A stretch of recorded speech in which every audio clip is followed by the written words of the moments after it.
it's Michelle Smith with Marshtown TV today, and I'm here with Mr. John Sills. He is the executive director at the Boys and Girls Club here in town. I'm sure if you don't know John, and I can't imagine why you wouldn't, I know you know his parents, Bill and Brenda Sills. Good heavens, they were with the club forever. I can't think of the Boys and Girls Club without thinking of his parents. John's wanting to talk to us a little bit about something really special that's coming up. Let's go ahead and jump in. What are you guys doing in November? Well, we have our 60th anniversary celebration. It's hard to believe that the Boys and Girls Club's been around for 60 years, but we've been a chartered organization with Boys and Girls Clubs of America, and so we're going to be doing a homecoming celebration on that day. Well, what exactly is going to happen today?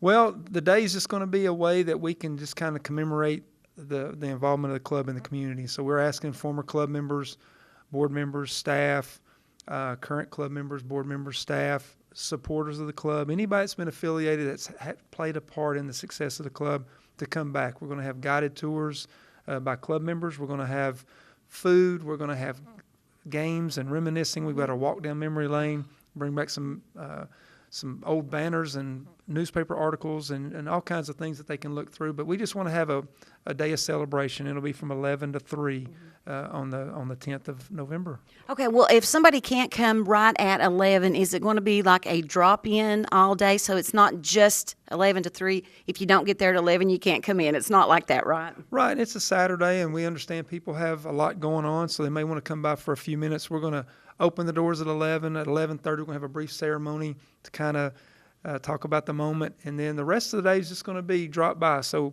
if they want to register or come by, we are trying to get a head count so we know how much food to prepare, but we have a Facebook page. They can go to Facebook. We're putting it on here. Thank you guys for helping us do this.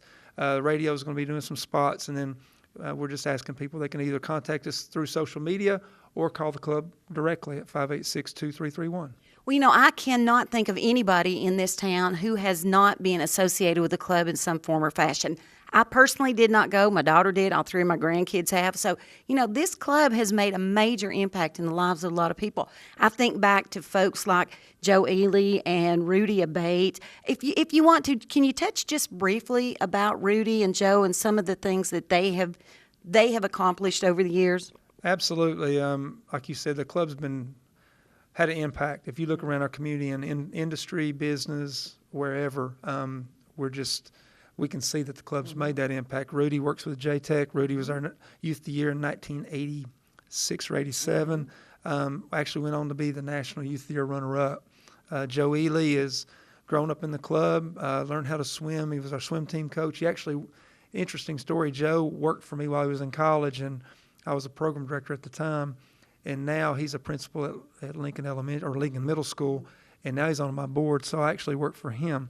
So it's pretty good turnaround, but just great success stories everywhere, and it's not just they don't have to go on to big things, but if they changed their household and just became good dads and good community people, that's what we hope for, and the club's, I think, played a big part in a lot of lives. Well, I totally agree, and aside from Rudy and Joe, there are a lot of people in this town, not just here, but who have progressed on in other areas that I think they would totally credit their lifestyle, their careers and everything to what they learned at the Boys and Girls Club. I think that's amazing that you're doing this to honor that, but is there something else that you're hoping to accomplish from this other than just giving everybody a stroll down memory lane? We are. I mean, I know a lot of colleges and universities do it really well, but this is going to be a springboard for our starting an alumni association.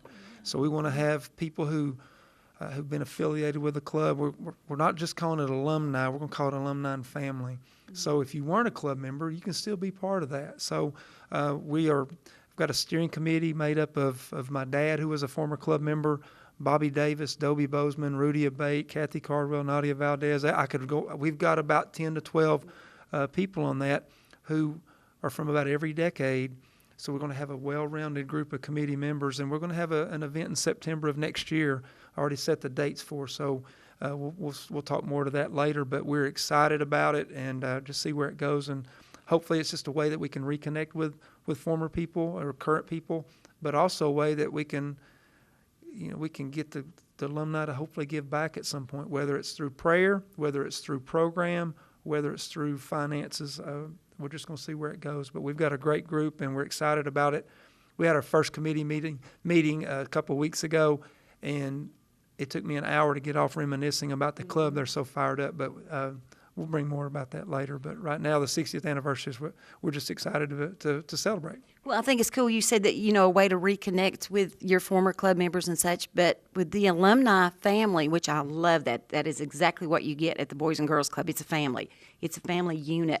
It's going to give them a chance to reconnect with you and to reconnect with their current members, and I think that is a wonderful, wonderful idea. I'm so proud of you, and I'm proud of everybody down there. I mean, I say this, I'm speaking on behalf of you. I'm sure you would appreciate that. We're really proud of what you do in this community for our kids because you keep them safe. You keep them fed. Even during times when, there's holidays going on, mom and dad can't necessarily find a babysitter. They're at work. Not just a babysitter, but you know what I'm saying. They know that their kids are going to be safe when they're down there with you. Well, and that's what I try to tell people all the time. The club we look at ourselves as a bridge. We want kids to, whatever circumstance that you're born into, you get to see what it's like outside your own walls. And so hopefully through the club, they're able to aspire to do bigger things. And that's what we want to do, provide a safe place, a positive place, good programming, quality people to be around, whether it's staff or volunteers. And hopefully we're not perfect, but we really want to make sure it's a good experience for all the kids, and we love them. And that's what we're trying to do. Well, obviously you're doing something right. You're celebrating 60 years. This is wonderful. Folks, we thank you so much for staying tuned to Channel 7 Marshtown TV today.